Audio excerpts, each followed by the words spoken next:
with the 2MK team, presuming that this lobby is going to work and that my sound is on. I haven't verified either of those things yet, but informationally, if it is, you can look for us today under the winner stays on lobby tag and flag, which is not our normal, but given our goals today, I will do my best. We're moving forward with that.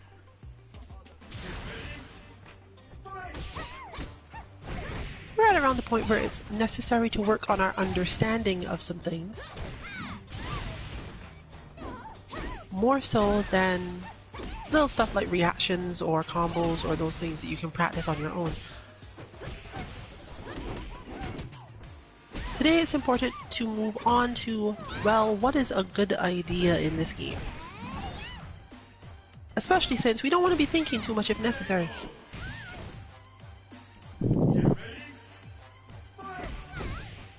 It's better to just figure out how to do a specific thing so that you can make the decision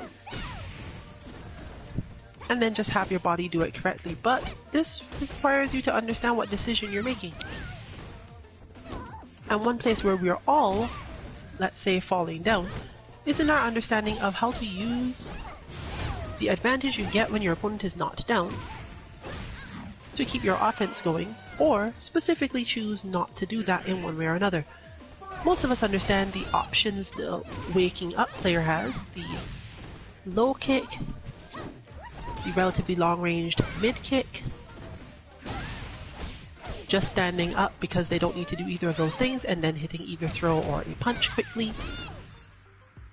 But at the end of the day, that's waiting for your opponent to do something and then trying to react to it, which could go really poorly for you, and isn't really getting a lot of advantage or putting a lot of pressure on them. So, it's about time we learned some Oki, even if not necessarily planning to do it, facing other players who understand how to do it. This is a US East Coast, basically Atlantic Rim style lobby. Today it's almost certainly going to be more or less US East Coast. But if you're in the Caribbean, upper parts of South America and so on, and you have relatively good internet, or you're in the US Midwest, feel free to join in. Once again, this is Winner Stays On today for precisely that reason, and not only that, we're leaving it at unlimited wins. So if you want to come in and show us all your skills by beating us up and working on that, we'll be glad to have you today. That is, of course, assuming that all of the little glitches we normally have with these streams, with the lobby playing around, or not loading, failing to proceed to the next match, and so on, don't start racking up. Today we'll be willing to restart the stream once or twice, restart the lobby once or twice, but if it starts to really push on us too much, we'll, as always, plan on calling it a night.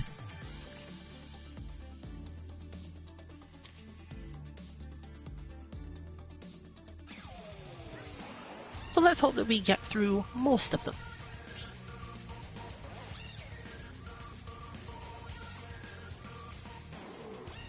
As a result of this, I'm not likely to have a whole lot to talk about directly until we start seeing some of these effects.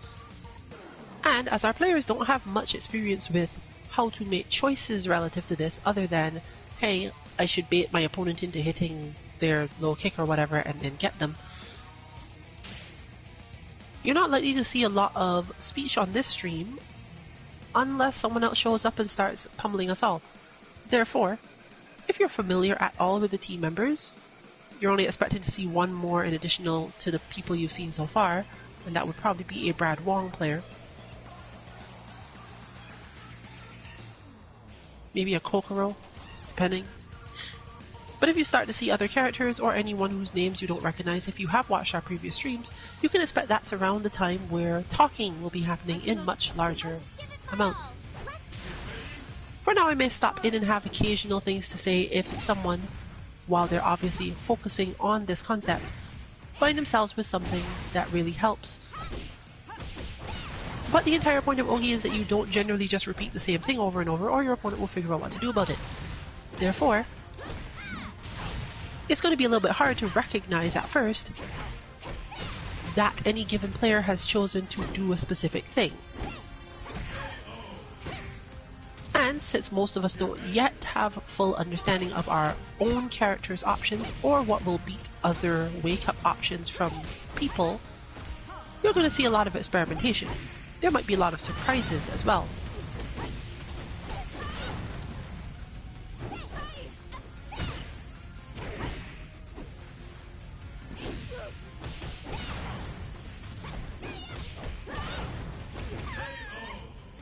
We may touch on one of the things we've talked about before, how to make sure you get up correctly when you found yourself on the ground. Face down and face up being different. Quickly being able to tap the punch button as an option for making yourself do like the side roll or the back push, or just staying down because you don't expect your opponent to go for their down attack. But as these things are mostly not only covered in just basic tutorials about this game as a generality, but not terribly helpful in terms of actually avoiding good Oki or anything that anyone does for their own positional advantage, we won't be going into why any of these decisions are made. Wake-up pressure is, in nearly every game, at least some amount of guessing as to what would be a good idea based on either your opponent's psychology, your position, or something relative to the situation, given turns, and so on. There's a reason why most people make certain decisions or choose to be random, but it doesn't necessarily mean you can figure it out based on just looking at one action they take in that situation.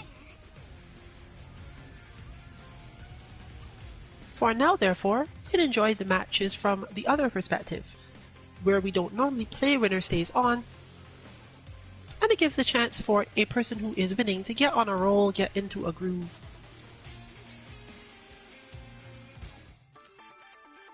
And make some plans around the next opponent.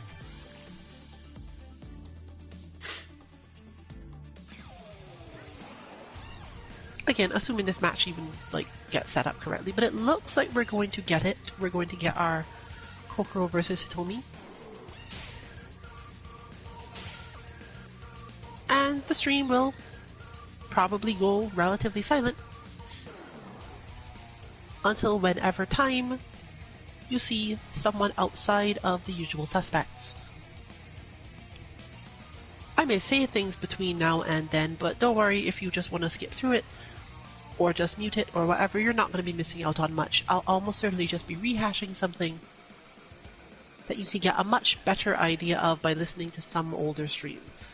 Which stream, I couldn't tell you right away. I'd have to look it up, and I'm probably not doing that this time.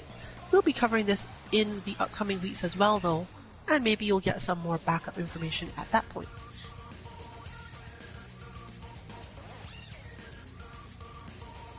Behold, my Baji dead.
giving this all I got. Behold, my Baji dance.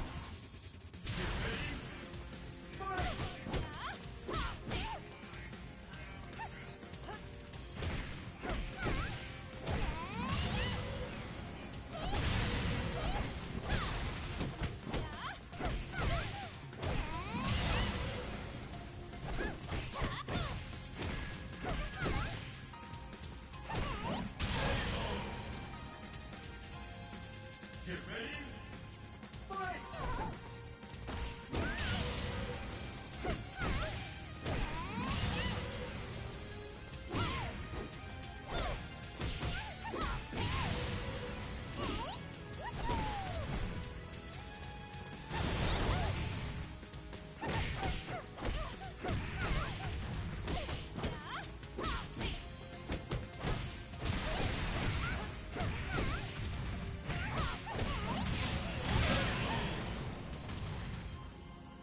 Get ready, fight!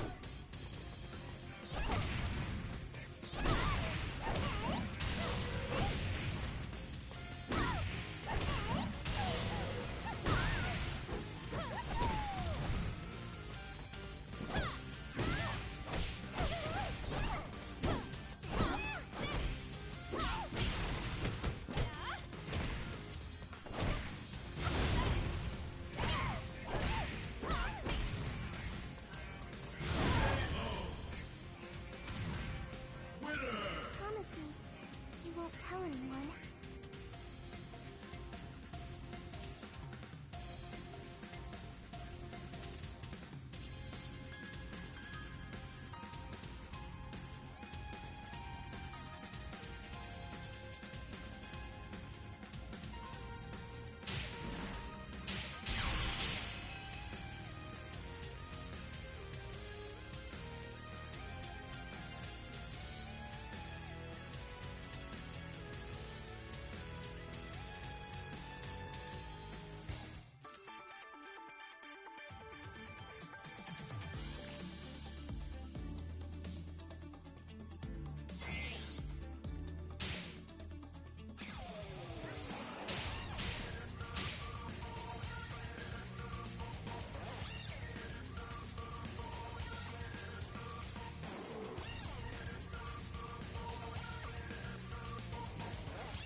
I don't have time to play games with you.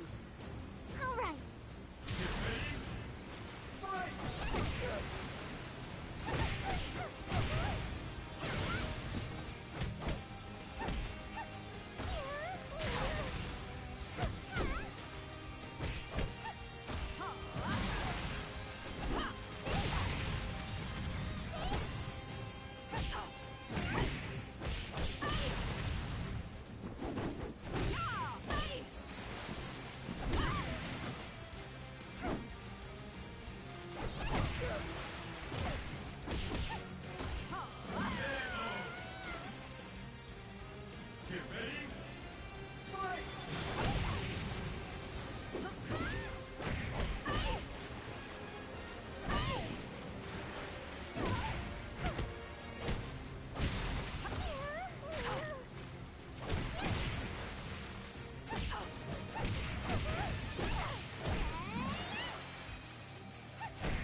do my best.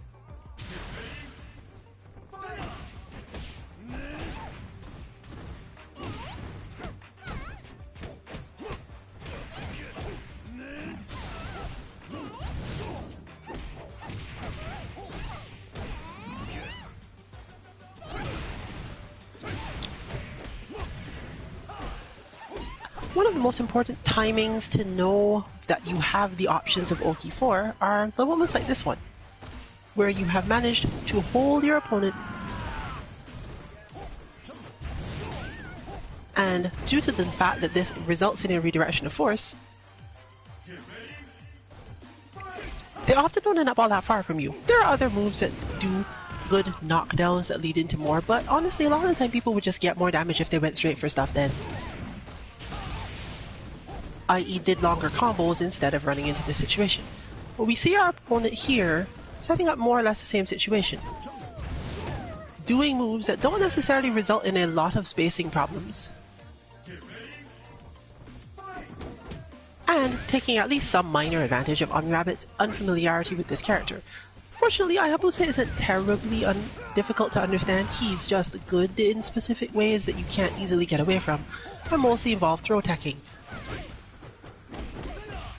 This is not to say that you can expect him to throw all the time. It's rather that you have to be on point with the throw teching so that you don't die while he's doing everything else.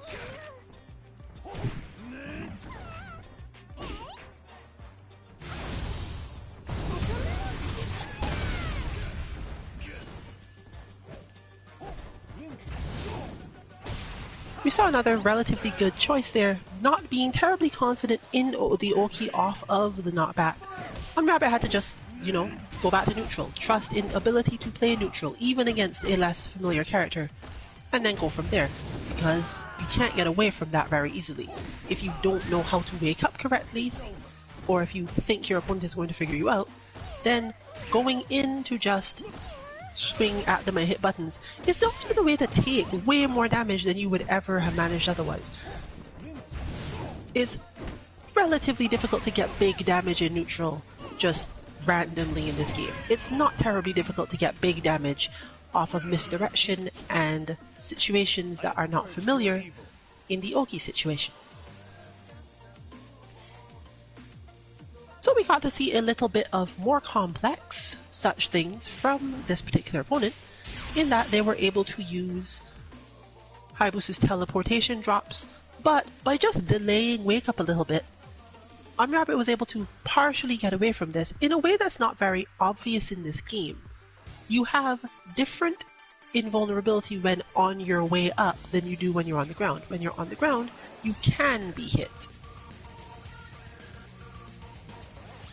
When you are moving from that position, sometimes, depending on the flows, you can't be hit.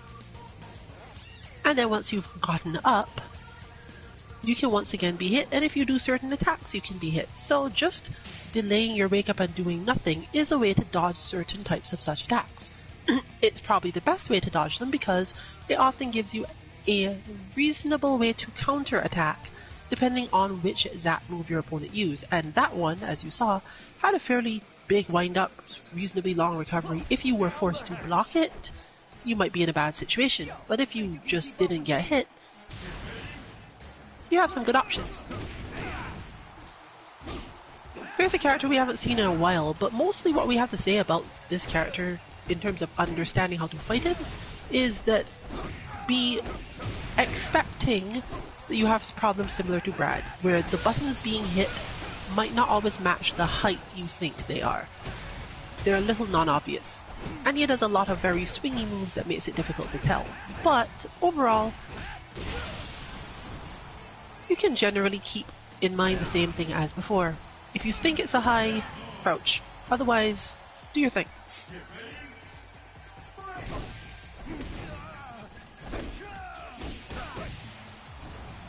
These two are much more or less likely to have the whole Oki situation in the standard sense, because it's hard to catch Brad in those scenarios, particularly with Zack. Once you've got it down, there's other reasons why you might fail. But just generally expect that it'll be a bit more since Brad gets hit in unconventional positions, doesn't tend to take the whole combo, making the actual wake up a little more complicated since Zack is often continually attacking. It's only very specific, let's say good situations, where it's likely to come up. And Zack will have a specific, I'm continuing this combo now, or rather I'm continuing this pressure in a way that's going to make your life miserable. Technically, this character's Oki isn't that great for that reason. If you can see the moves and understand what's coming, if you delay your wake up a little bit, you'll wake up with the chance to hold it. Because unlike many other characters, Zack tends to keep going until the end of whatever sequence.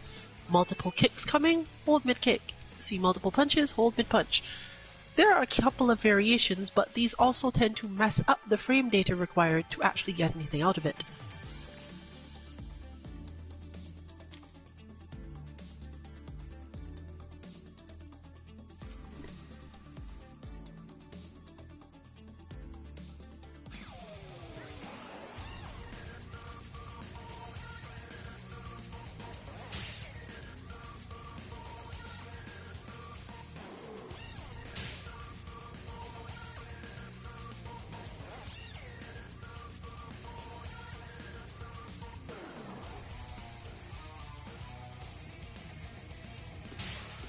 We're back to Hayabusa, and I believe this matchup is favored to Hayabusa, but I'm not sure because I haven't looked into this in a really long time.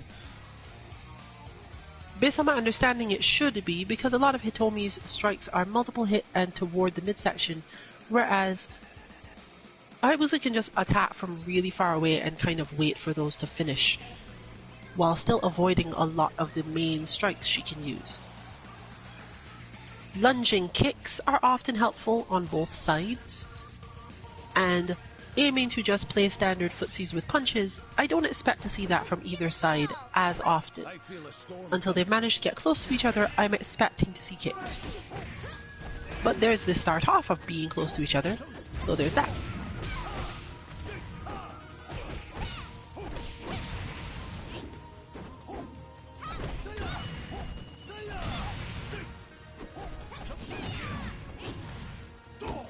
And there you see the relatively impressive range of that particular kick from Hitomi. Overall though, she's going to spend a lot of time not being able to hit buttons in neutral because Hayabusa will be doing so many things that could very rapidly lunge. She needs to play a little bit more, reaching out for specific situations, let's say. Fortunately, he's relatively easy to hold if you can convince him to hit buttons for in the first place. As most of what you're seeing, believe it or not, are just mid-punches in weird situations.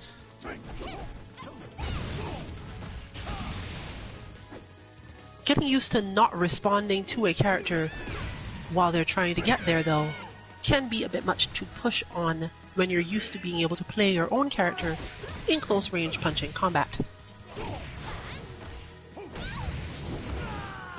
If all else fails, of course, use your break hold if you're really confused, as it will help you get through situations that would otherwise lock you out of getting to play neutral.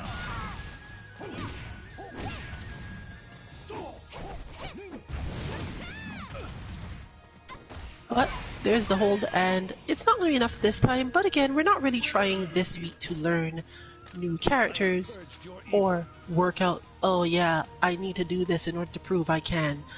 You can learn this sort of thing over time, nearly any time. Today, we care about what happens when I get knocked down. And honestly, therefore, that round we didn't press on that very much. Mostly, the Oki situations and decisions were what you'd expect from players who had a good idea of what to do, and they played a lot more footsie sort of stuff, with a bit more of the slightly unclear spacings that lead to you not being able to judge what exactly you should do.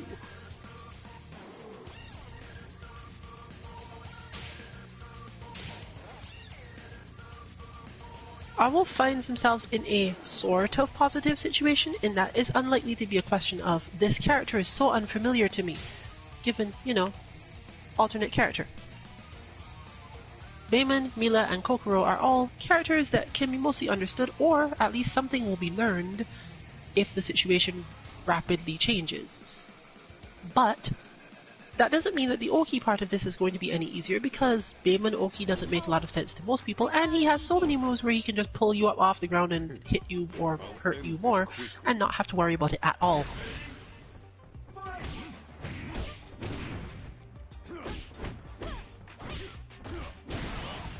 That said, as a Bayman player, the Wolf knows approximately the timing in which one can use things to get out of that position, and therefore could probably just use back recover at the right timing to prevent actually getting grabbed in that way.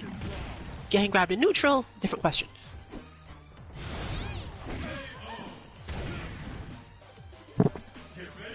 But we're going to continue to be thankful that this is not likely to be a matter of I don't know what's going on, so much as it is I can't necessarily get any damage.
Is that all you got? Come back when you're strong enough to matter.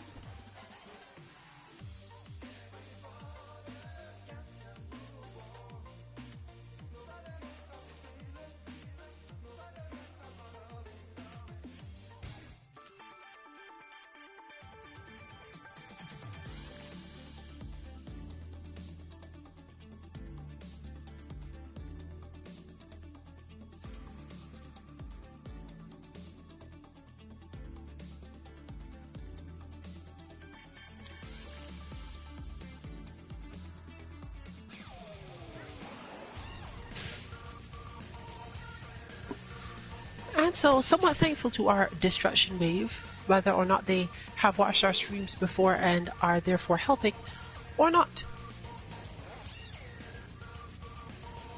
Helena also has similar problems, if not worse problems, than Hitomi does with this character, because unlike Hitomi, who has at least some ways to do some attacks that reach far but don't extend hurt box a lot, Helena kinda lacks these. She is good at controlling space and playing footsies, but if you tell her, yes, you have to chase someone outside of your normal hit range, she doesn't have a whole ton of great options. She can, however, use her sidestep to get away from a lot of things that Hayabusa wants to do, and whiff punish them, and the whiff punish isn't usually the way it is for most characters, where you're kind of not sure whether or not you get the full combo or not.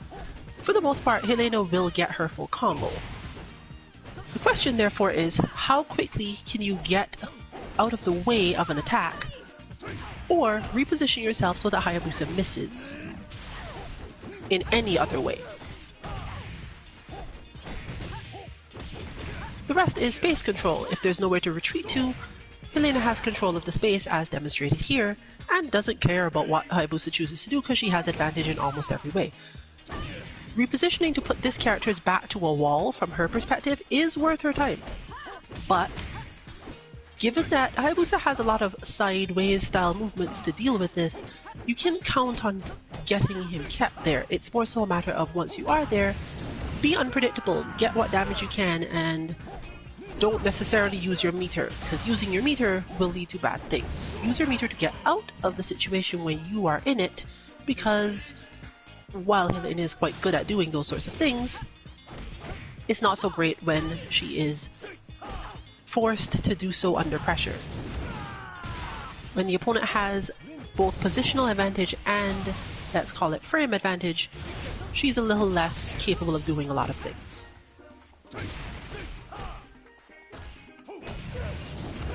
In fact, one of the largest things she cares about once Hayabusa has managed to get close is to make sure she doesn't get caught up in much, and either does this or break holes at the right time to stay out of trouble.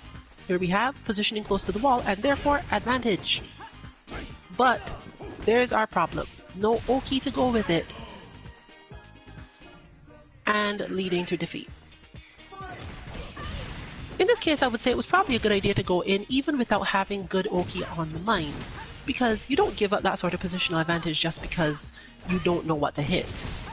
You're going to go back to something stressful either way, might as well try for the best, try and hope for the best.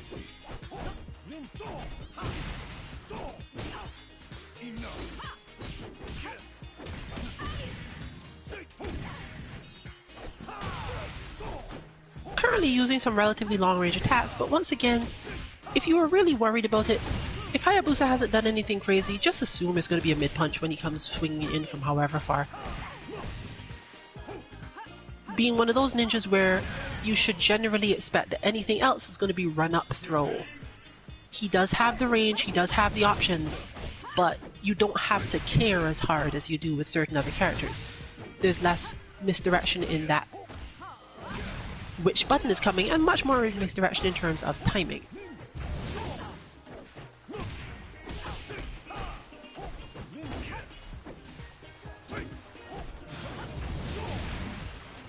The correct block on that knockdowns things, but a little more predictable there. The hold would have taken it, but you still have to get used to this sort of character after a bit, so we'll see if it improves it as it goes on, assuming this player sticks around long enough and doesn't get beaten by someone else.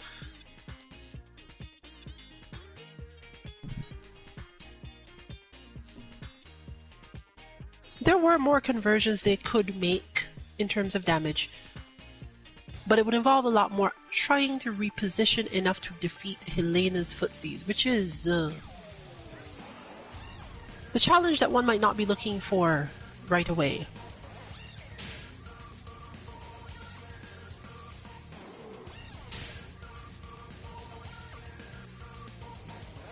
I'm probably not going to comment on this match because I don't know how it goes.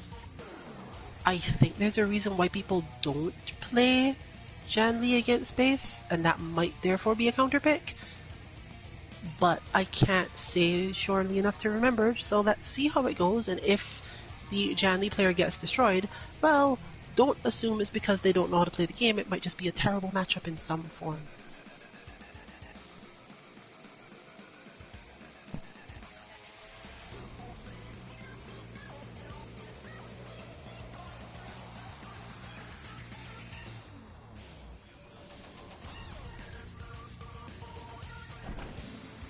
Fun. Give it your all.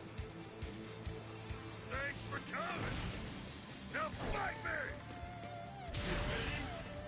Fight. Get up, you lazy bum.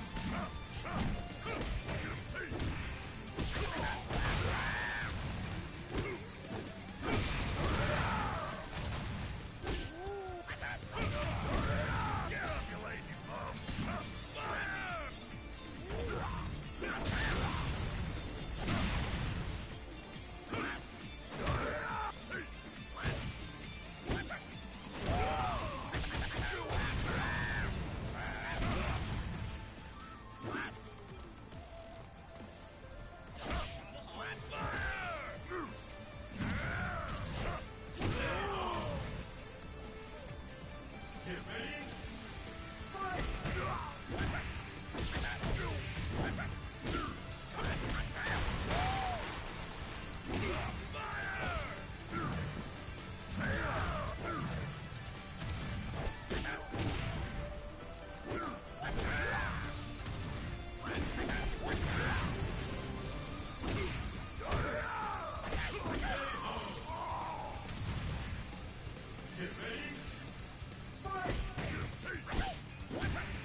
giving this all I got. I will give it my all. Let's start. I kinda wish I knew enough about the last one to tell you whether or not that was an upset. But, one way or the other, Jan Lee has emerged victorious, and we are moving on to another familiar-ish match, but with different people involved.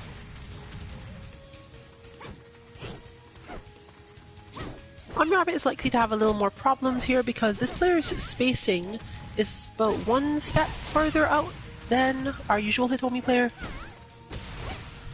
It isn't necessarily helpful or hurtful as far as I know, but it forces Honoka to use a different set of moves, or she'll be mostly just blocked and defended out until whatever.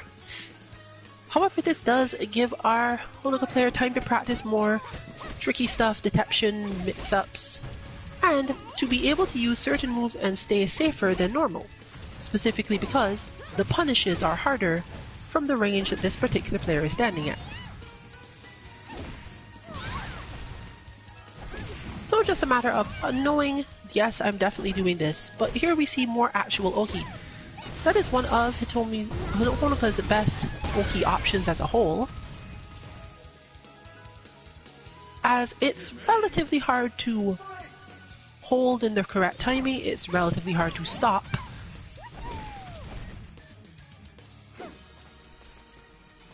and it's technically advantaged if you time anything too early, so you can't really get away that way either.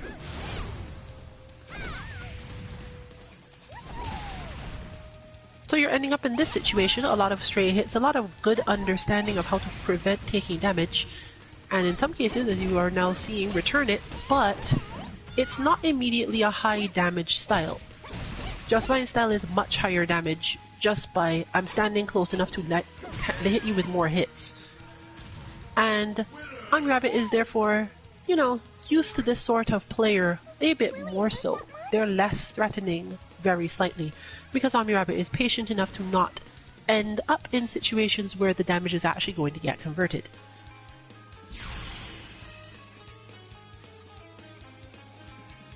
We'll see if they stick around to get their next rotation or not, but we're now therefore going back to more common matches, and you can expect the stream will be therefore silent for a while, one way or another, whether they stay or not. It's going to be a while before you see someone unfamiliar on stream again.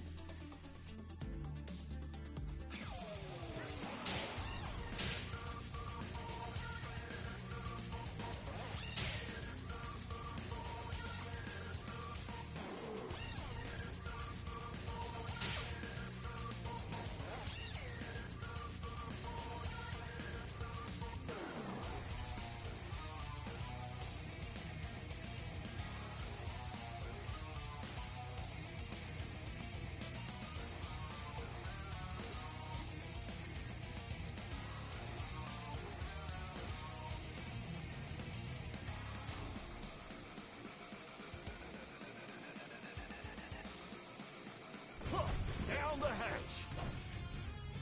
All right. I will do my best.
In general, though it's not really obvious if you haven't fought in this sort of game before, and I think even if you have in Tekken, a large part of your understanding of Oki, if you're expecting your opponent to do the wake-up attack, to do the attack meant to get you, is figuring out exactly how long to delay your wake-up.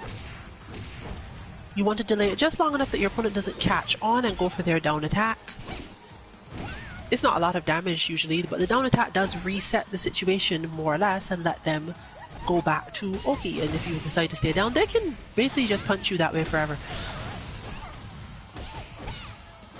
You also don't necessarily want to get up right away unless you have a plan, because other than the down attack, there's very little way for most opponents to hurt you when you are down. So, it's a little counterintuitive. In most games you don't have enough control over when you get up to make any difference. But staying down and delaying when you get up, since you can do it basically a variable amount of time, means that your opponent often has forced to back off somewhat if you don't get up right away. Players can absolutely develop meaningful strike attack styles that involve getting you even though they immediately went for the Oki and you stayed down. And this usually means you can't do it while getting any repositioning out of the deal. But still keep it in mind, if you find yourself constantly being beat up by your opponent on your wake up, just stay down a little longer. The worst that will happen is that they will see you get up, hit punches on reaction, which works, and get the equivalent of pressure, but if you weren't losing based on pressure, it's still correct.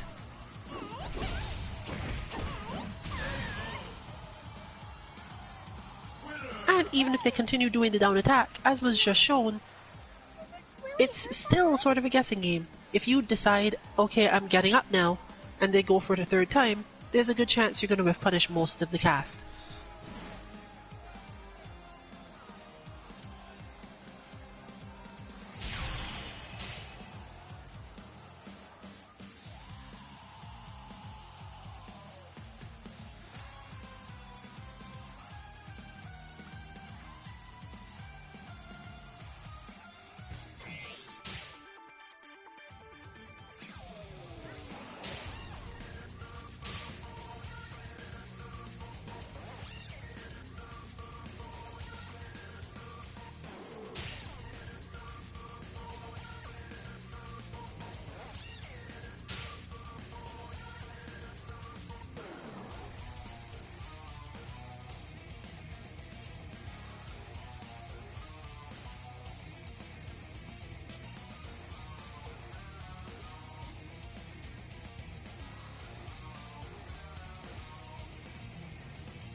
Behold, my Baji dance. I'm giving this all I got.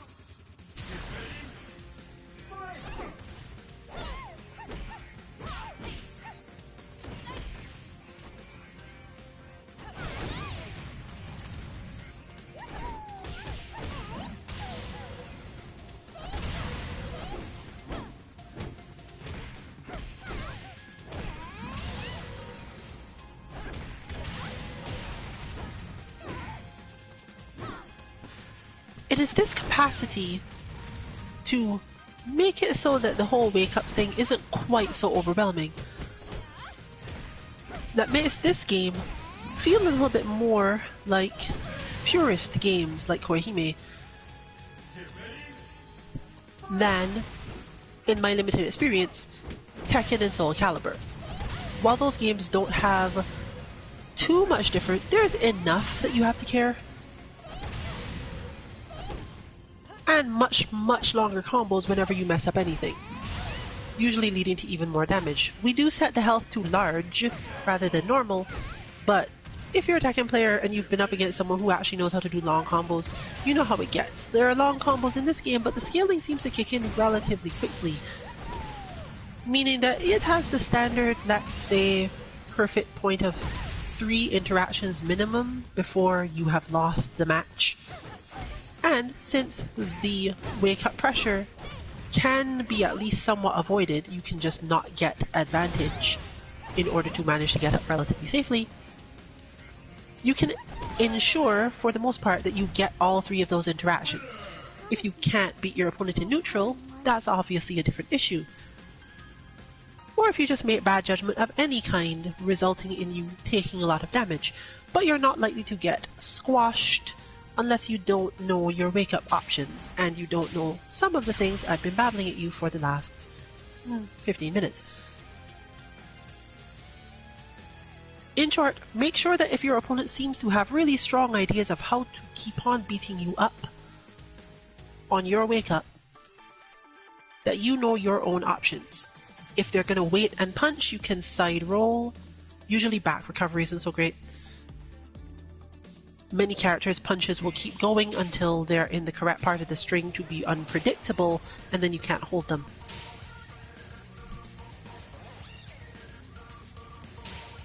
If they have an attack that tends to put them at advantage when you get up, if you block it, stay down a little longer.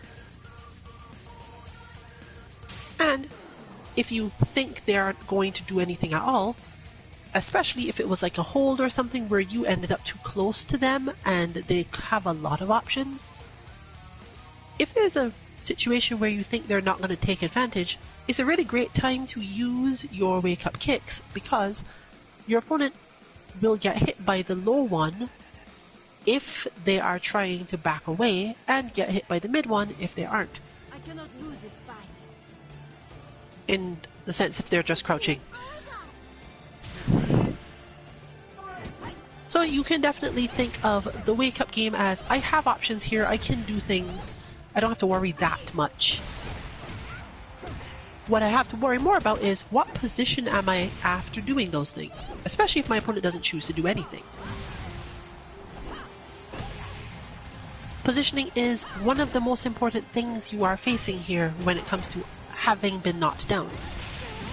Similarly, on offense, if you don't think you can get another real advantage by just hitting more buttons, your goal should almost always be to immediately try to get to a better position in the stage, or better distance for having advantage on your own attacks. This is particularly so if you've managed to knock your opponent into the corner.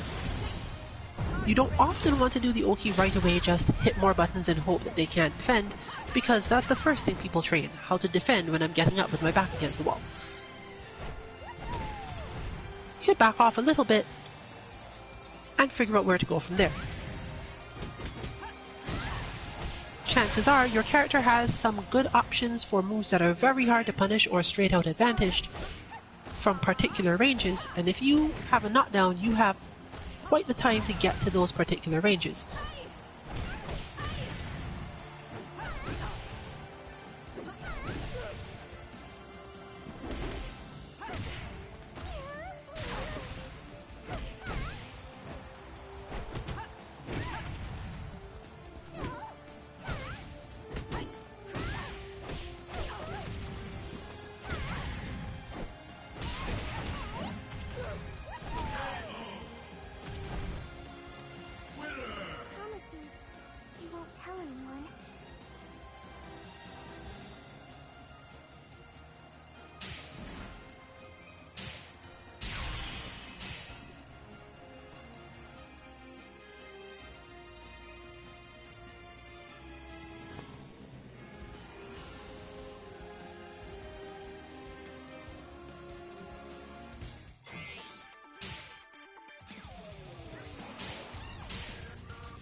don't have time to play games with you. I'm giving this all I got.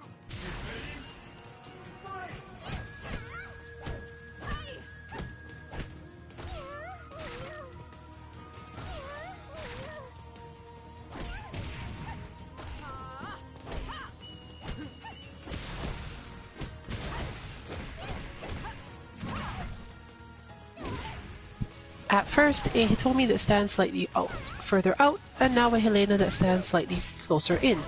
Once again, the situation is more or less the same. Omni Rabbit is pretty much advantaged, more so against this type of player. But, at least with Helena in that situation, despite the fact she doesn't do that much damage as is, she can keep going for long enough to cause lapses in concentration or frustration. It's not exactly a style of Helena play that we recommend, but it definitely can be done. If you're a Street Fighter fan, it's basically playing hyper-offensive Karine. You can absolutely do these things and end up in optimal situations. I am not sure whether or not it's laggy for them or if they just can't be bothered. I do, however, get to find out how far this stage goes in this direction. Maybe it has like a whole other thing you can get into. Omni Rabbit's main problem here is going to be knowing when to go for the throw, because one thing this does give is similar to what is gained with the Hitomi position. Not a lot is going to happen here. They're both mostly going to block each other's attacks, and when they do land attacks, you can see that the damage is pretty low, even considering that we have the health set to large.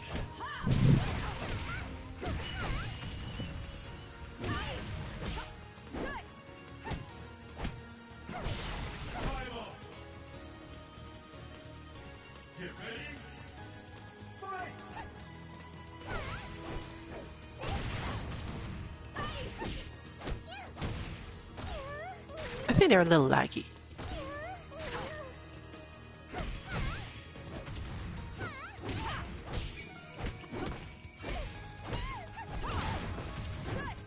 Yeah, there we go.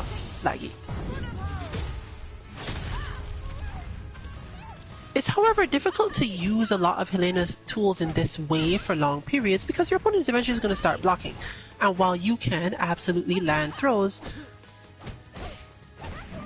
it's much more likely you're going to get held, hit for a lot of damage, and then end up not being able to finish out the round.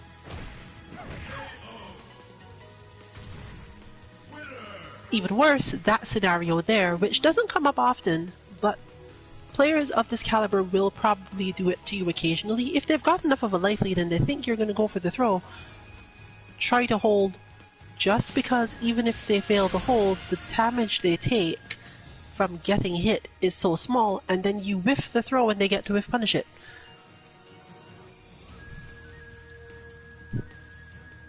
Sometimes you can in fact save yourself by going for a hold you didn't need to go for, simply because you are reaching the end of your opponent's effective attack range.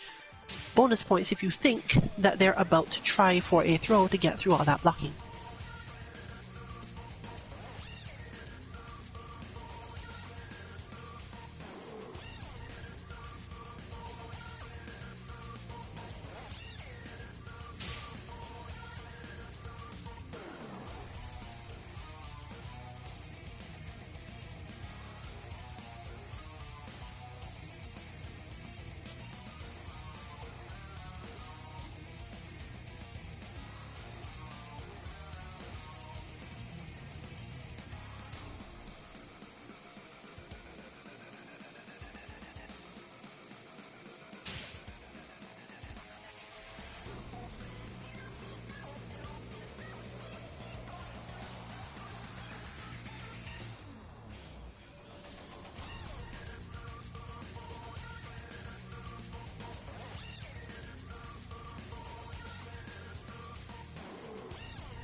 It's the time already? Well, then I'd better get going. All right. I will do my best.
Once again, today's lounge is winner stays on.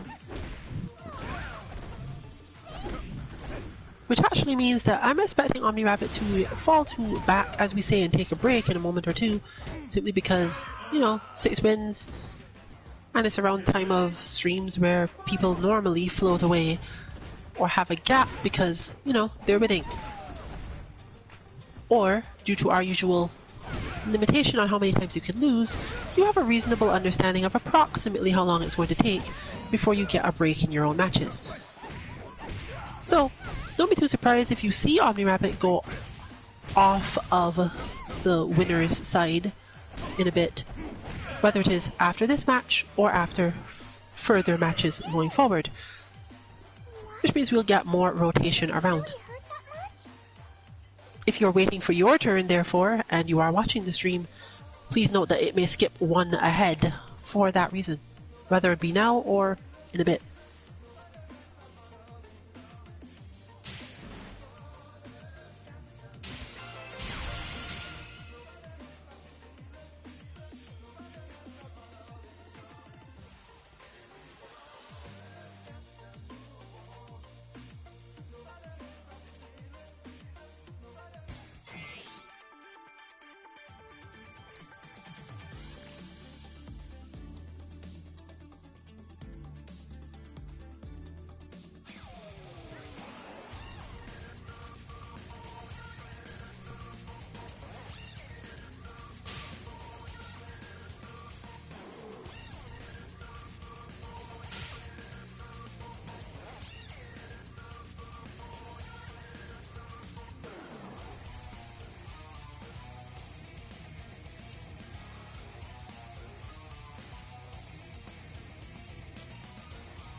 Behold, my Baji dance.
One of the weaknesses shared by many of the characters that this player plays is a relatively heavy lack of evasive hits. Specifically, it's not easy to find ways that do good damage that also cause Kokoro to crouch out of the way of higher attacks. This usually means that you can spend a lot of time hitting just S, i.e. your special. Why? Because it combos really well, especially in this situation where the opponent literally has no way out of it because they don't have enough meter to use Break Hold. And she's almost always going to be in a position where it's possible to hit her.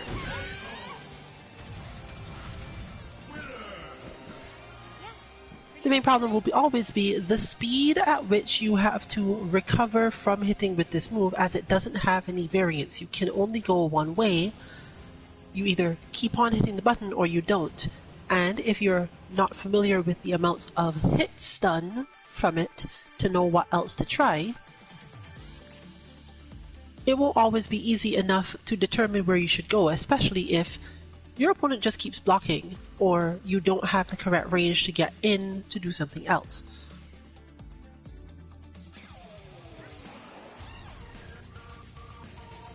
So while Kokoro may be relatively hard to hold in certain situations, similar to Hasumi or Ayane, you don't really get the same level of threat. Hasumi and Ayane will absolutely evade both your lows and your highs in the middle of their attacks. Kokoro can do this, but she has much less moves for the purpose and tends to telegraph them heavily in comparison.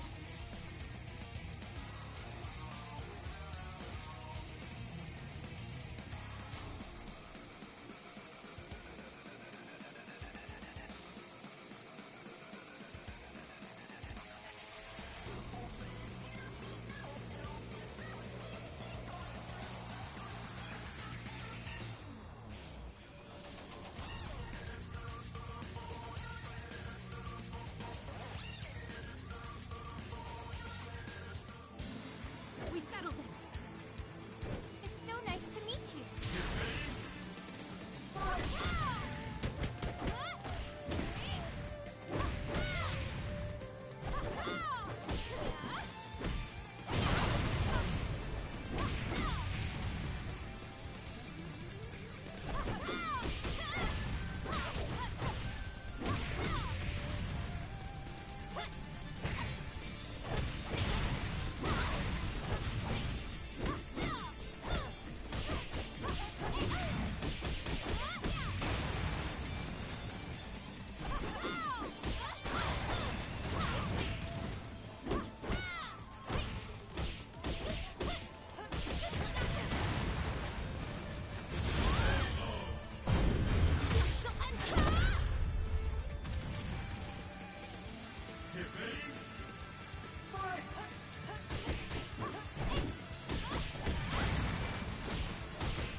As you're seeing somewhat demonstrated here, Kokoro manages to work around this more so by having evasiveness at range. Her attacks don't necessarily extend her forward, which leads to the aforementioned weakness, but it also means it's much, much harder for an opponent to just swing and hope that they'll stop something she's doing. A lot of the time they end up getting hit afterward anyway. Fight on.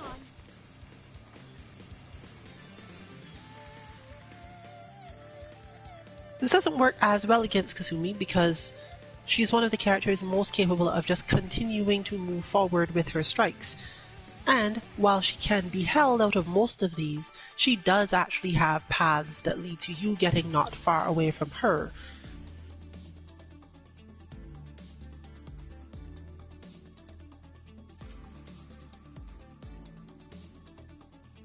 The situation is a little easier for Helena if she finds herself in the same situation, but we've mostly discussed that before.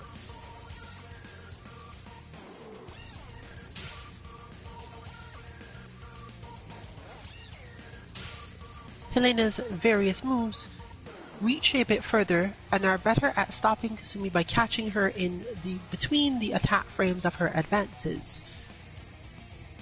Helena also benefits a lot more from the close range game in both terms of holds and throws. And while she doesn't get as much out of her defensive stances in this matchup and can't generally do big swinging attacks, the main thing you need to deal with a Kasumi player who is advancing, from Helena's perspective, is a good enough concept of your own defense and enough patience. You don't even really need the sidestep because she's a character that tends to do a lot of sweeping moves in the first place. So from Helena's side, the main thing she cares about is making sure that she doesn't overcommit to any given thing so that she can get herself out of bad situations. If your opponent's overwhelming you, you may need to use your break hold a bit more often than you'd like, but honestly the meter doesn't come in all that handy in here anyway, so who cares?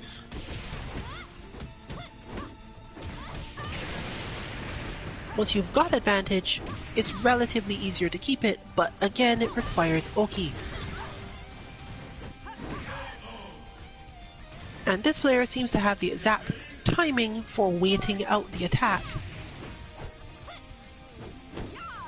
meaning that Helena's best option is once again to either get into position or go into a stance, which normally used in a defensive capacity might actually be good for offense here, mainly because it forces Kasumi to do very specific things on wake up.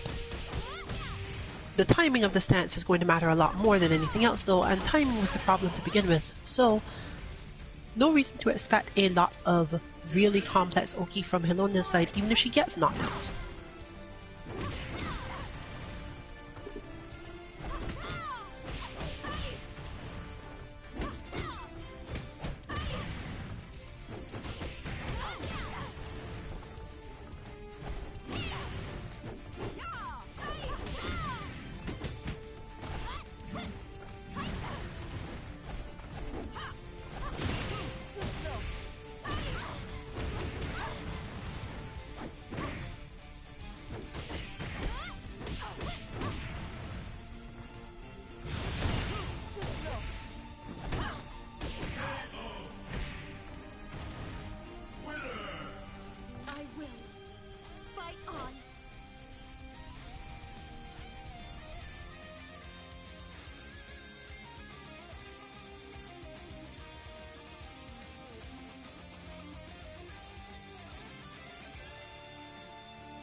All right then. In the name of Mugen.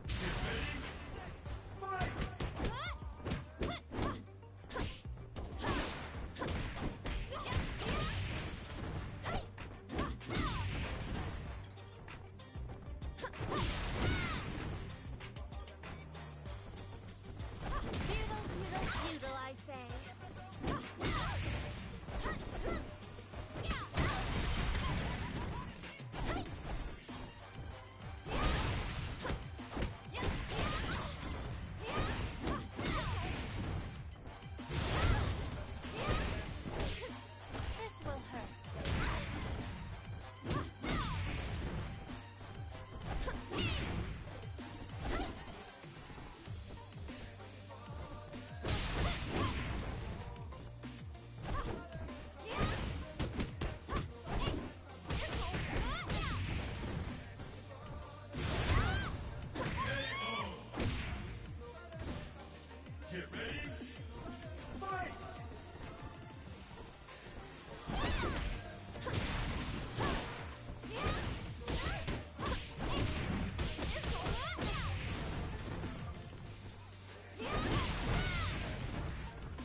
Here we see a relatively similar situation. The core required skill on both ends here is defense.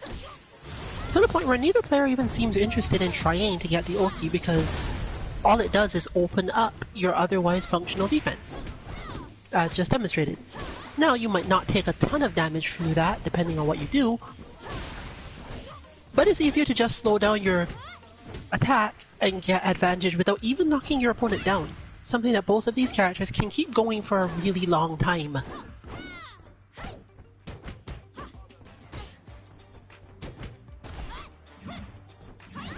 And of course, that is why we will now see the throws start. But even with that, I expect this to be mostly a matter of how long can I defend correctly. And apparently it is one more throw. With science, nothing is impossible.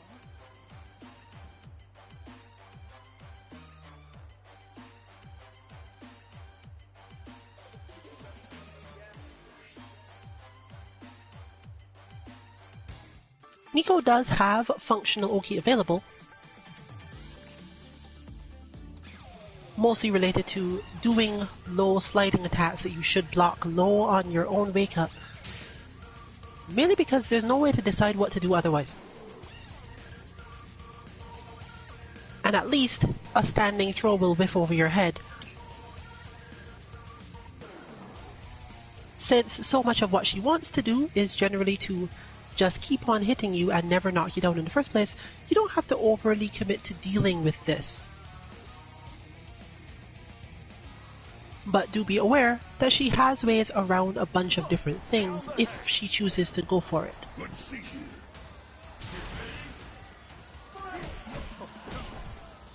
But we're straight on to Raido now, which is interesting enough to have to worry about it from our Brad Wong side, because the whole range thing that we continually talk about, how to get through Brad Wong's various ways of opening you up or causing strangeness, Raido counters almost all of these.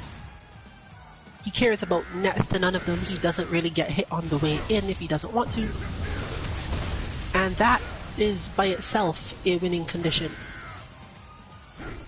As while Brad can absolutely get around that move, it involves losing a lot of the unpredictability that makes the character work. Brad's best option usually is to move to the mid-range and either hold mid-kick or go for a lunging punch, depending on what the player thinks is about to happen. If you can't get to the mid-range, you are going to have to watch your feet a lot more. And it's not going to be as simple as going for low hold and hoping for the best.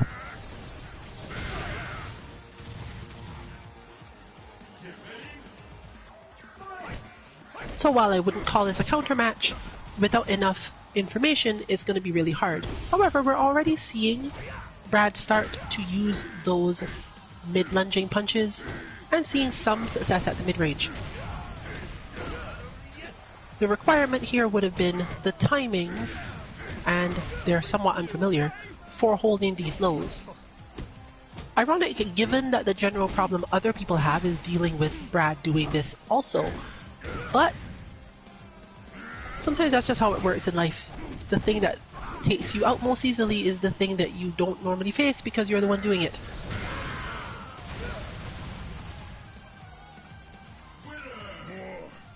I want more.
I decided it was going to be either not necessary or no help to have much to say about the Hitomi Mirror.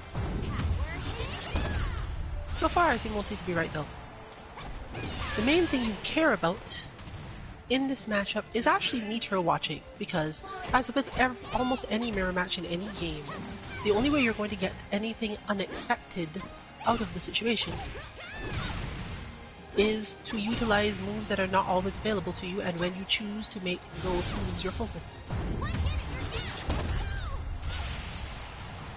The amount of time spent trying to set up a situation where your opponent will lose to some metered option you have is multiplied nearly tenfold in a mirror match. They already know what's going on, they already know what range to stand at, and possibly, depending on your style, both want to stand at the same range, or have counters to the other range and an understanding of it. Therefore, your way past the situation is, but have you considered meter though?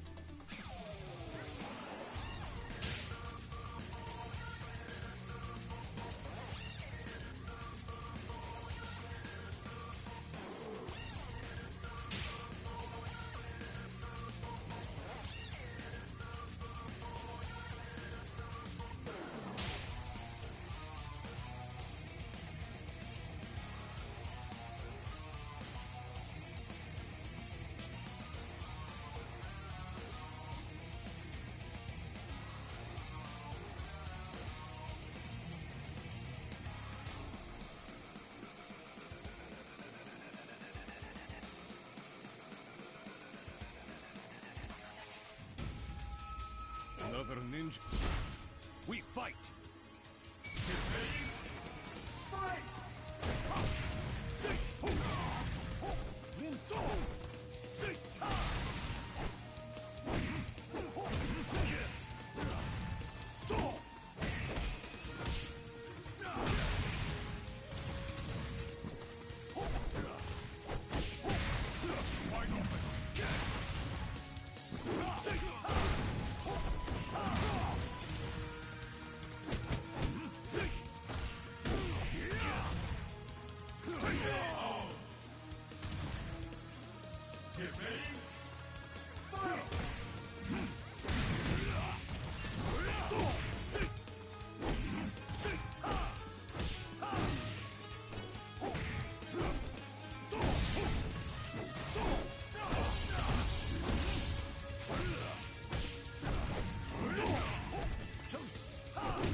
don't have time to play games with you. Oh, young lady. And here we have the first, I believe, experience of Reservin facing a Brad Wong player other than our own. However, there is a decent amount of experience here, so it's going to depend on how much this player has. She has probably learned not to panic relative to damage, and does have most of the tools required to do this. So they're probably going to have to break out some more interesting things, like that, for example. And therefore things will get learned. But don't expect this to be a pushover match, at least not at first, because she does understand most of the main approach vectors this character can use. You're more likely to see completely unfamiliar things, which is probably good. Data collection both sides. A lot of this is once again though going to depend on Oki capacity. Brad Wong isn't really someone you have to worry about in this regard too much, because Brad doesn't have the greatest Oki, simply put.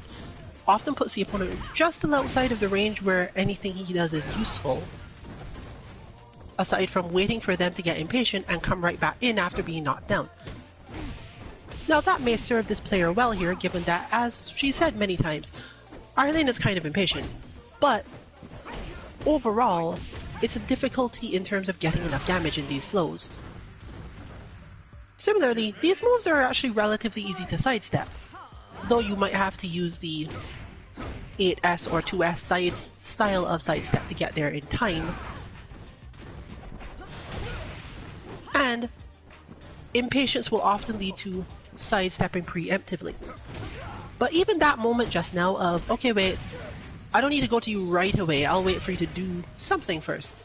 It's not a matter of playing defensively per se, or of waiting out the opponent to do a specific thing. It's just giving them enough time to have to think about it, instead of hitting you as you charge in, trying to get back to advantage, spacing, doesn't really matter.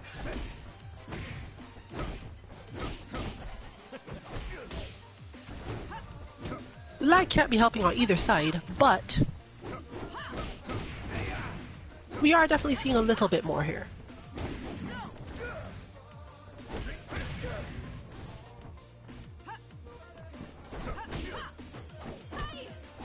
What can be hard from the Helena side is recognizing when striking is an idea and when sidestepping is an idea. But overall I'd say that went about as expected, more so a matter of I'm attacking now into Brad's attacks than anything else, combined with the relatively low damage that Helena does to characters who are trying to stay at that range. Brad is not easily taken down by Helena's bigger swings because he's often crouching under them or outmaneuvering them, so there's not much you can get off of it that way. You more so have to find your moments to get positional setups.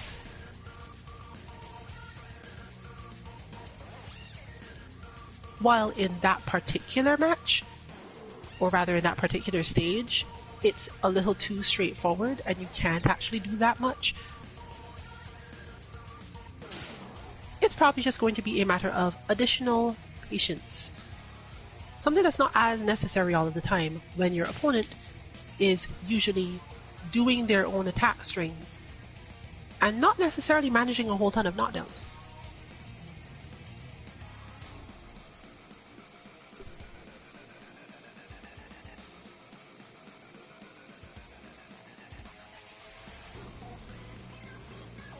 Based on what I saw, I can't really judge this player's familiarity with Brad Wong overall. But they seem to know the basic moves and have capacity for expectation of which way they can go. They, on the other hand, are now playing Mai, which is complicated enough if you understand King of Fighters, far less if you don't. The main thing to understand about trying to fight this character in this game is that she does still play by the rules even if she doesn't look like it. You shouldn't be expecting to have to do a whole bunch of things that don't make sense.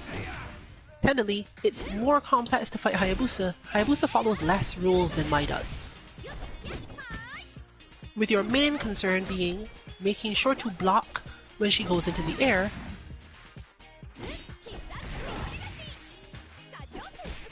and not getting zoned out too much. She's also a relatively easy character to defeat by throws, but not offensive ones, nor specifically defensive ones. It's another situation where the unfamiliarity and the movement she's capable of mean that you're probably best off using the throw as a whiff punish, because she often, like most of the ninja characters in the game, extends herself forward a bit too much, but isn't necessarily negative enough in terms of her frame data to not get thrown. If you expect her to hit more buttons, it's almost always a punch, and therefore you can just hold it. If you don't, go for your throw.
I'll end this coup.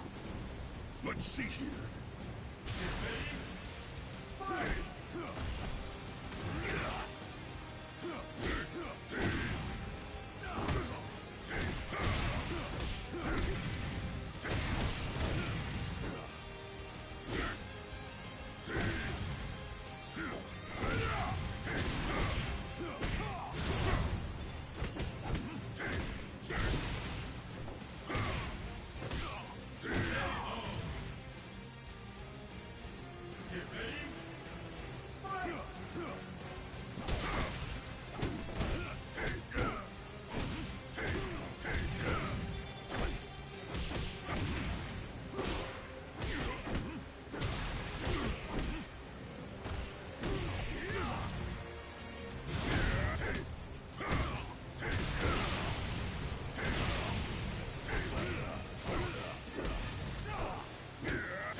We're reaching the point of our stream coming to an end, but you can expect quite a bit more lounge today. At least I believe so. And as it is Winter Stays On, you can expect that it will stay until about, the usual, whenever the main lounge host decides to leave. because these lounges do close at that time. I want more.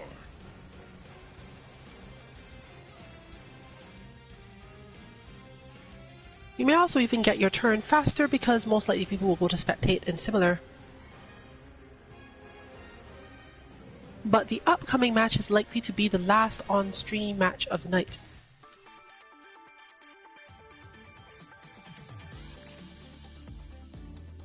Once again, this is in fact a winner stays on lobby today and still basically US East Coast, so hop in if you want to get some matches for the next 30 to 40 minutes, at least.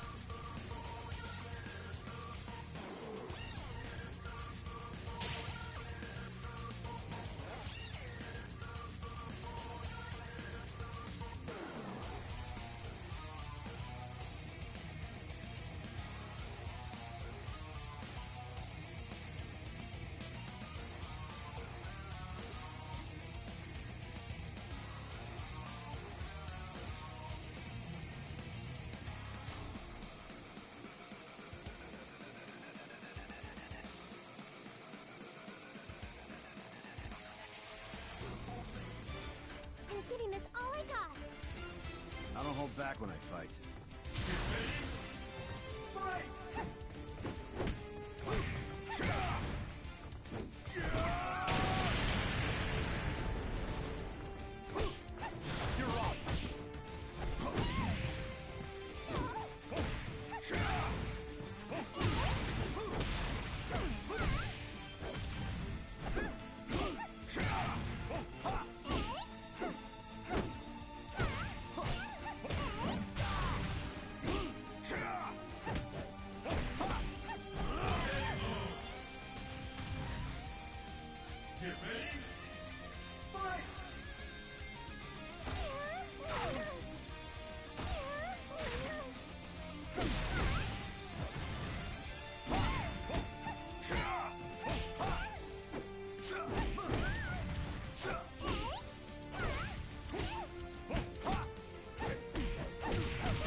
So, thank you for joining us.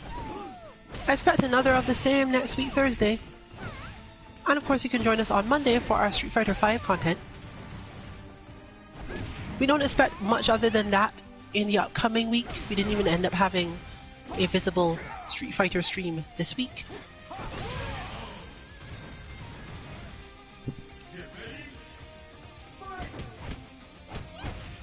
You can find information on whether or not we are streaming. Specifically, if we are streaming, you will find something on our Twitter 2_MK_FGC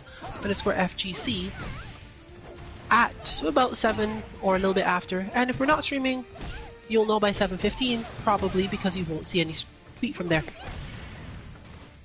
But this stream is generally consistent, so I'd say you can count on it most of the time. Whether or not it will still be Winner Stays On next week is undecided, but it's more likely than not to be so if you prefer to only participate in those situations. And you can otherwise find all our other main content regarding bots and practice options on our website 2-mk.org. This has been Rillian for Team 2MK. Good luck with your training and good night, everyone.